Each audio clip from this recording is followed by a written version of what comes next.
नमस्कार। एक बार फिर टीडीएम सफलता चैनल में आप सभी का स्वागत है।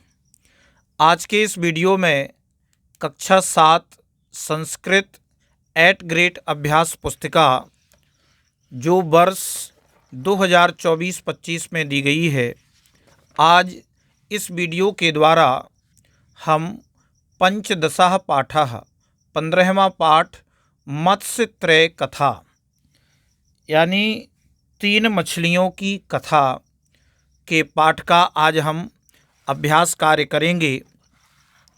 तो आप इस वीडियो में देखेंगे मत्स्य त्रय कथा, 3 मछलियों की कथा।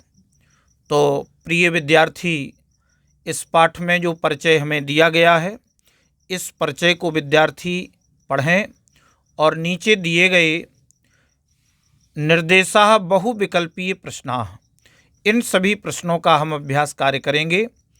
तो प्रश्न पहला देखते हैं कि गत्वा इत्यस्मिन् पदे प्रत्ययः अस्ति। गत्वा इस पद में प्रत्यय है।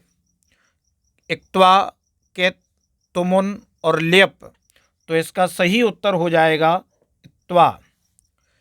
प्रश्न दूसरा, जलाशये बहवः सन्ति। तालाब में बहवः बहुत हैं। गावः मत्स्याः पक्षिणः सन्ति। तो तालाब में क्या है? मत्स्याः अर्थात मछलियाँ।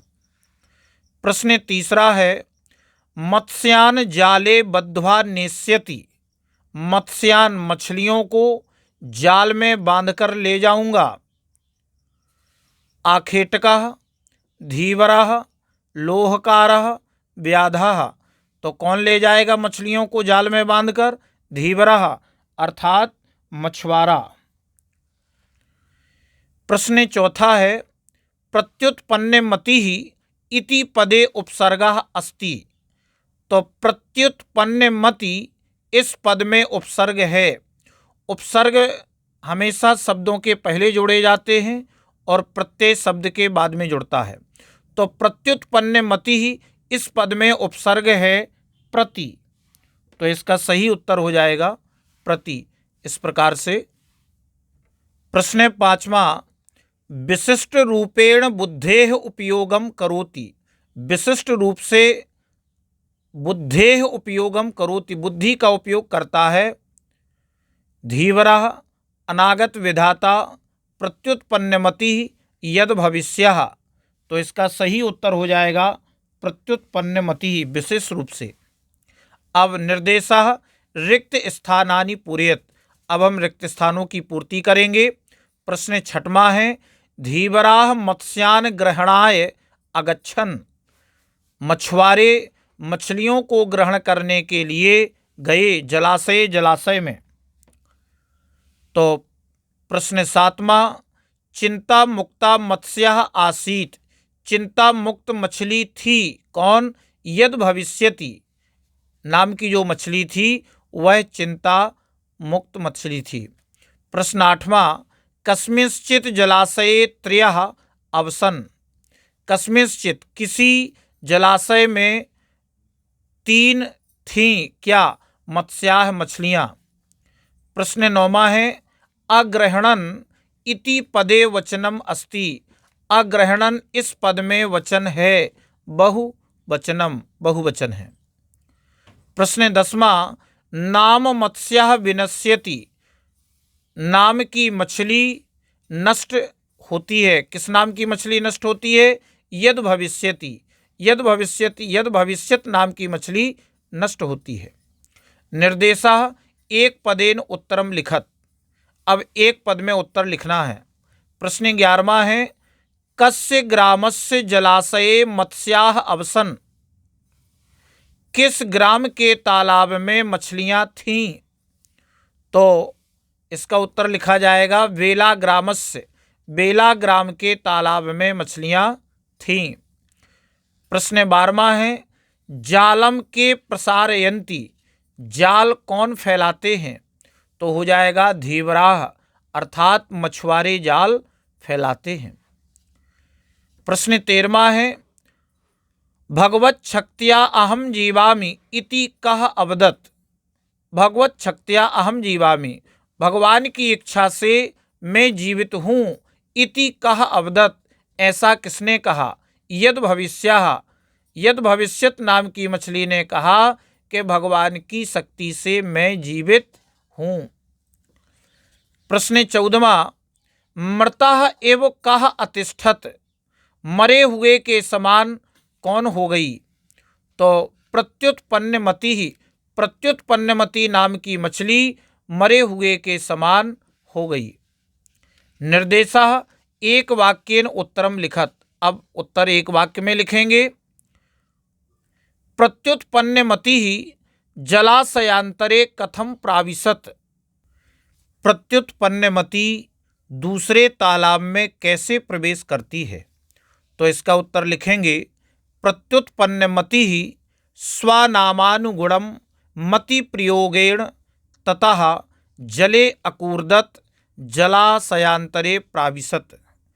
प्रत्युत्पन्नमति अपने नाम के गुण के अनुसार मति प्रयोगेण, मति के द्वारा, अपनी बुद्धि के प्रयोग से इसके बाद जले अकूर्दत, जल में कूद गई और जलाशयांतरे प्राविशत, इस प्रकार वह दूसरे तालाब में प्रवेश करती है।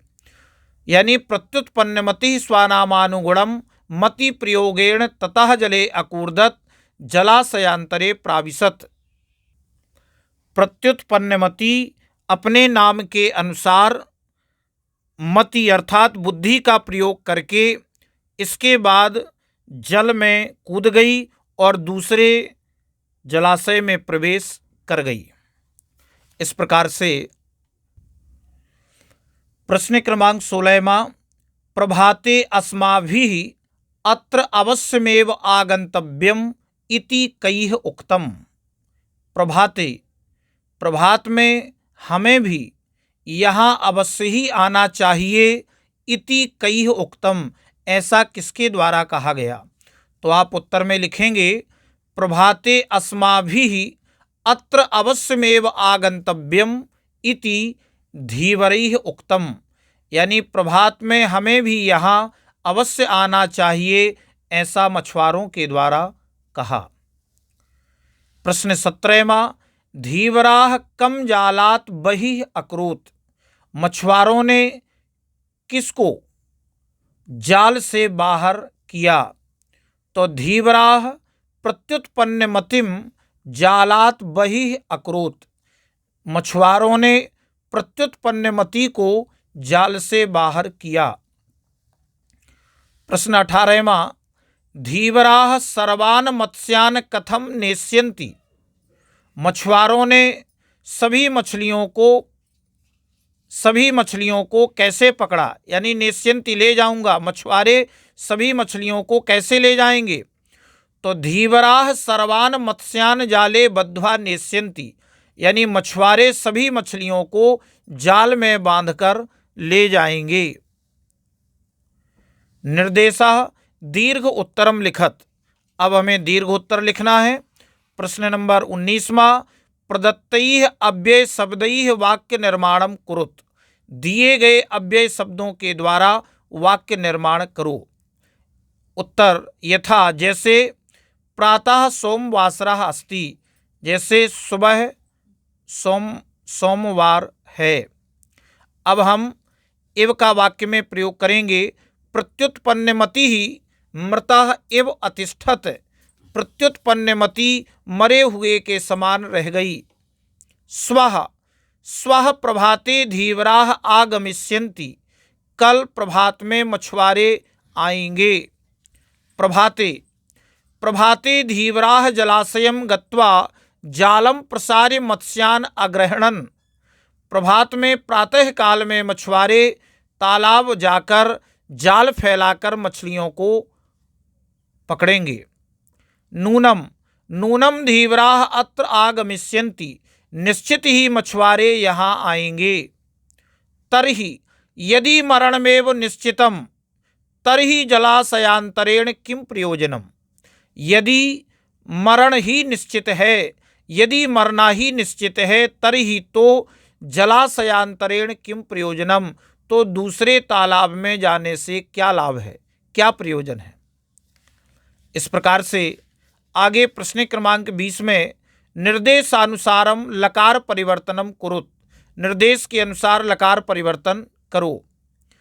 जैसे लट लकारः लंग लकारः, लट लकार को लंग लकार में परिवर्तित करना है।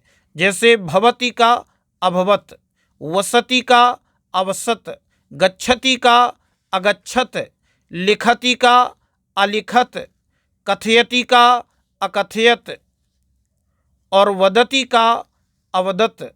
इस प्रकार से इन सभी प्रश्नों के उत्तरों को आप लिखेंगे।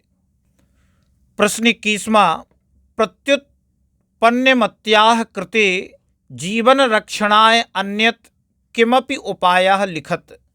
प्रत्युत्पन्नमति के लिए, जीवन रक्षण के लिए अन्य कोई भी उपाय लिखो। तो इसमें लिखा जाएगा प्रत्युत्पन्नमति ही मृतः इव अतिष्ठत, प्रत्युत्पन्नमति मरे हुए के समान रह गई। इति उपायम कृत्वा, ऐसा उपाय करके, सह धीवरैः जालेन गृहीतः न अभवत, वह मछुआरों के द्वारा जाल से ग्रहण ना हुई। ततः इसके बाद सह जलाशयांतरे प्राविशत, वह दूसरे तालाब में प्रवेश कर गई। अतः इसलिए सह मृत एव अभिनयम कृत्वा, वह मरे हुए के समान अभिनय करके धीवराणाम दया मुक्ता अभवत, मछुआरों के द्वारा यानी मछुआरों को दया से मुक्ता अभवत, मुक्त हुआ। इस प्रकार से आपका ये अभ्यास कार्य पूर्ण होता है। अगर आपको ये वीडियो अच्छा लगा हो तो वीडियो के लिए कमेंट और शेयर अवश्य करें। धन्यवाद।